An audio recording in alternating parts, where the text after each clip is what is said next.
In total, there are 4 engine mounts, 2 in the front and 2 in the back. And to each engine mount, there's 3 parts. There's the bolt, which you see me extracting now. There's a washer, which you'll see me attack later. And then also after that, you have to back out the engine mount itself with an Allen key.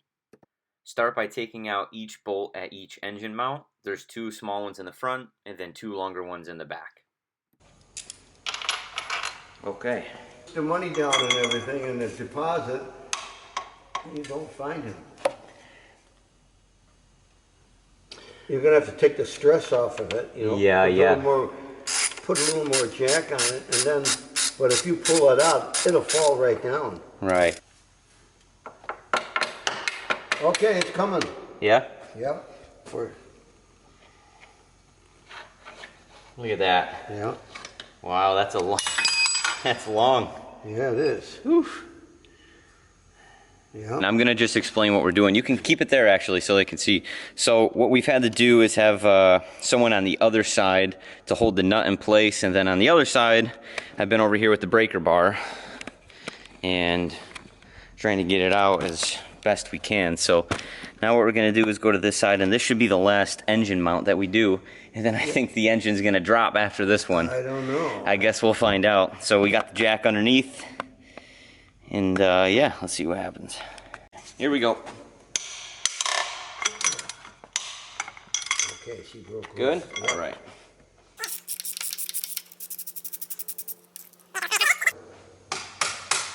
Yep, coming. All right, that's as much as I got.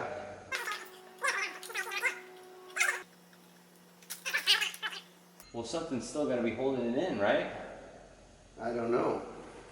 You're going to be able to tell by letting this down a little bit and see if the motor goes down. Okay. Put your hand on the bike just in case. I don't want it to fall. Yeah, right. All right. I'll do this slow just in case. Yeah. Oh, there we go. See, something else is holding it up. Okay, so something's still got to be holding it up. Yep.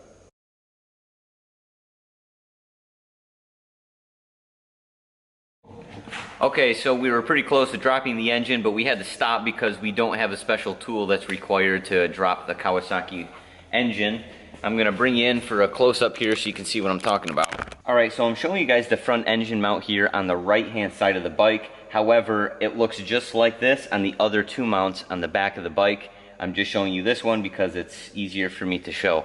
So we need a special tool in order to back the rest of this engine mount out, and it's a special socket that goes into the indentations that you see here on camera in order to back the rest of this out. So again, I was kind of scratching my head because I'm like, man, why isn't the engine dropping out? We took all the engine bolts out, but it's because you have to finish the job in order to do that, and I was unaware. But in the meantime, we're gonna wait for this to come in, get some other projects done, but luckily for you guys, all you have to do is watch the video because it is going to be here right now.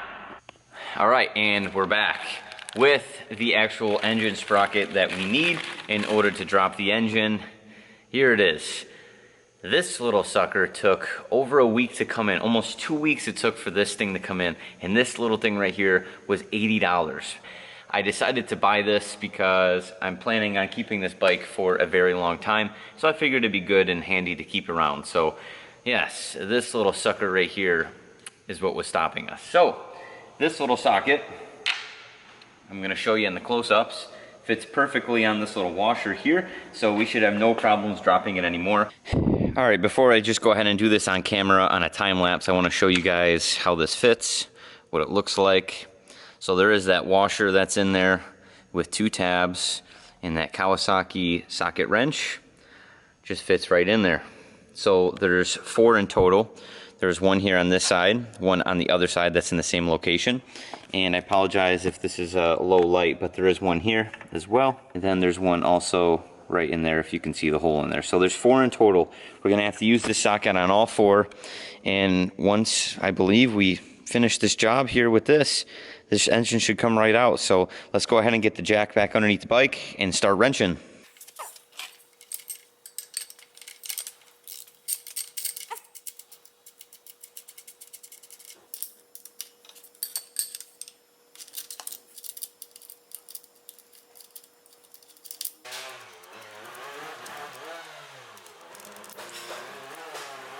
I wanted to do a quick voiceover because it was really loud in my shop because other people ran out to space and they were being quite loud, so I couldn't actually describe what I was doing. But just in short, there's 3 things that you need to take off on each engine mount. There's the bolt, which is either short or long, depending on if it's the front or the back. There's the washer that I needed the special Kawasaki socket tool to take off. Then you also have to use a size 14 Allen key in order to back out the rest of the mount, which you see me doing here.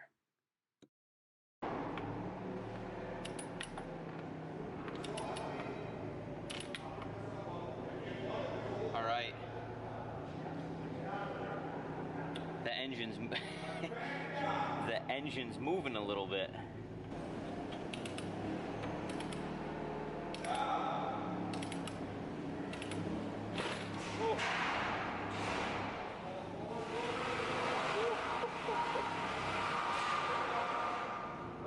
Okay, so I'd like to pause the video really quick and explain what's actually happening, because if you haven't been following the build series, then this won't actually make any sense. In the previous episode of this build series, I went over on my whiteboard everything that I needed to remove in order to drop this engine. I was able to check off everything except for one thing, and that was removing the front engine sprocket. Because I just started out, I don't have really many tools at my disposal in order to complete a lot of these jobs, but I decided to go forth with the engine drop anyways, in hopes that when I start to remove the engine mounts, I can get enough slack in order to remove the chain. So essentially, at this point in time, the only thing that's holding the engine in is the chain, because it's still attached to the front sprocket. Now, looking back on this whole process, it was pretty stupid of me to try and drop the engine with the chain still attached, and as you're about to see, because this is the first time I'm ever doing this, I had quite a hard time trying to get the chain off, but here we are. Just wanted to explain that a little bit further so that you could better understand what's going on. I had a hard time trying to get the engine sprocket off. I couldn't get it off. I tried impact gun. My buddy came over and actually tried to help me as well, who's next door. We couldn't get it to come off. So what I'm doing is taking the grinder, trying to get the rivets popped off here. So what I'm going to do is take a punch and try and punch these out. That way we can try and get the chain off, because I couldn't get the sprocket off right now.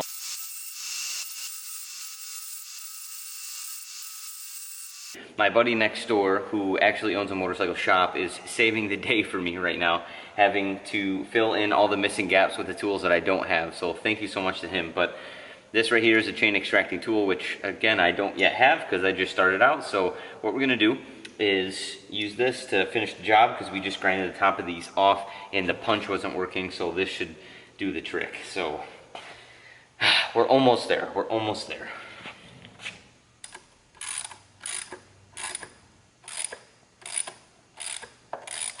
There it goes. We got it. We got it. All right. Yeah.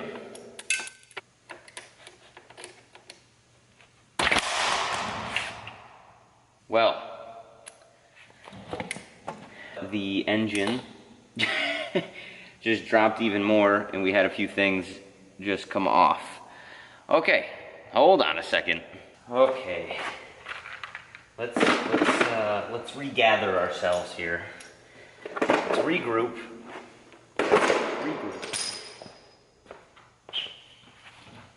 All right, so this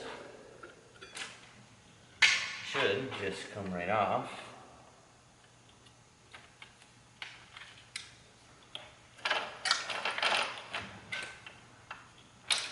All right, that's our chain officially off.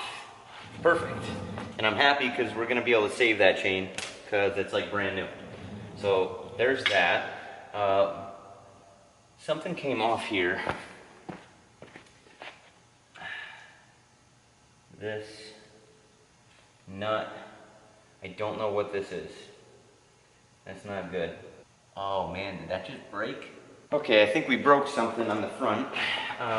Looks like something else was supposed to come off that I didn't take off. So, okay. All right, we definitely broke something. It's this right here. This plate. It just snapped right off, I think. Well, didn't mean to do that. I have never been more scared than I am now, because as I drop this engine lower, there's still some stuff attached, and this is just gonna be such a mess. I'm so nervous, to be honest with you. Okay, let me flip the camera around real quick. Okay, so looking from the top, there's a few things still connected. There's a wire here. Looks like a ground, I think. I think it's some sort of ground. There is, what else we got? There's another switch down here, too, that's still connected. It looks like it goes to the kickstand. You can see that there. Looks like a yellow wire. Looks like we also have to disconnect our starter bolt.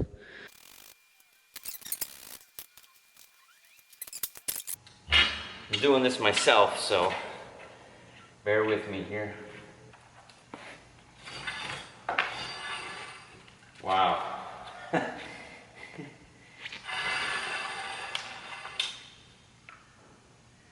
Well, guys, it's officially out of the bike. Holy cow, that was a lot.